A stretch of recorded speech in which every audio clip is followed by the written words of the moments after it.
आमदार साहेब खरं तर आज इथं बैठक होती, नक्की काय ठरलं या बैठकीमध्ये? उमेदवारी कोणाला? राष्ट्रवादी एक करायचं ठरलेलं आहे. वरतून तसे आम्हाला निर्देश आलेले आहेत. संपूर्ण तालुक्यामध्ये दोन्ही राष्ट्रवादी एक करून पुढे जाणार आहे. तर त्याच्यामध्ये गटवाईज आम्ही मिटिंग घेतोय. तर पहिलीच गटाची मिटिंग ती डिंगोरची आम्ही घेतली आहे.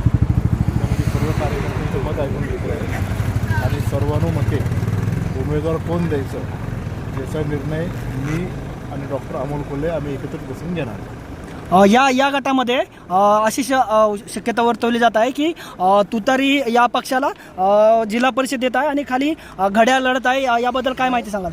तसं चाललं होतं, पण सगळ्यांचं म्हणणं आलं की कन्फ्युजन होईल. त्याच्यापेक्षा तिन्ही घड्याळकडे द्या, नाही तर तिन्ही तुतारीकडे. आता दोन्ही चिन्ह आपलेच आहेत ना, मग दोन्ही चिन्हांपैकी कुठलेही चिन्ह द्या, पण तिन्ही तेच करा. मग या उदापूर डिंगोरे गटामध्ये जे उमेदवार आहेत ते पंचायत समितीचे उमेदवार कशावर लढणार आहेत आणि जिल्हा परिषदेचा उमेदवार कुठं या चिन्हावर लढणार आहे? तर तुतारीवर लढतील, नाही तर घड्याळावर लढतील. त्याचा निर्णय आम्ही आज रात्री की उद्यापर्यंत. मग पूर्णतः तीनही उमेदवार एकतर तुतारी लढतील किंवा घड्याळ लढतील अशी शक्यता आहे का? हो तसंच. चला.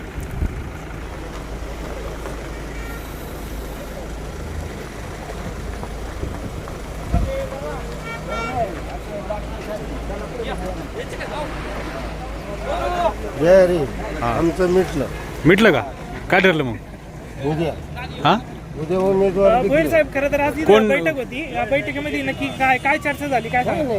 दोन्ही कार्यकर्ते एकत्र केले आणि उद्या म्हणजे ज्याला तिकीट देईल त्याचं सगळ्यांनी काय पण जिल्हा परिषदसाठी कोण उमेदवार असेल? काय 5 उमेदवार आहेत ना. 5 उमेदवार आहे. मग तुतारीला का घड्याळाला का काय कोणाला नक्की? नाही तसं नाही, सगळ्यांनी एक जीव व्हा, मग कोणाला देतील त्यांचं मान्य. म्हणजे याच्यामध्ये फायनल काय ठरलं मीटिंग मध्ये? फायनल उद्या सांगणार ना, खासदार आमदार दोन्ही दोन बसून. उद्या खासदार आणि आमदारांची बैठक होणार. लई लांबच नको.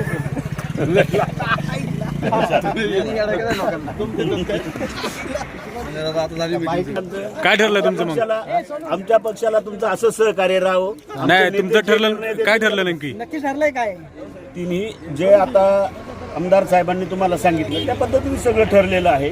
उद्या आमदार साहेब खासदार साहेब निर्णय घेतील आणि तो सांगतील. आम्ही दोन्ही जे गट होते ते एकत्र झालेत आणि आमचे नेते जे उमेदवार 3 उमेदवार देतील त्यांना बहुमताने सगळेजण सहकार्य करतील.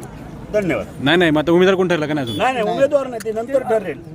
आज रात्री आमचे नेते बसतील आणि ते डिक्लेअर करतील, पण योग्य निर्णय घेऊन योग्य उमेदवार देतील. आपल्या भागाला निश्चित योग्य असा न्याय देतील आणि उमेदवार हे आपल्या भागाचा योग्य असा विकास करतील असं तुम्हाला ग्वाही देतो आणि थांबतो. धन्यवाद. राष्ट्रवादी काँग्रेस पक्षावर राहू द्या.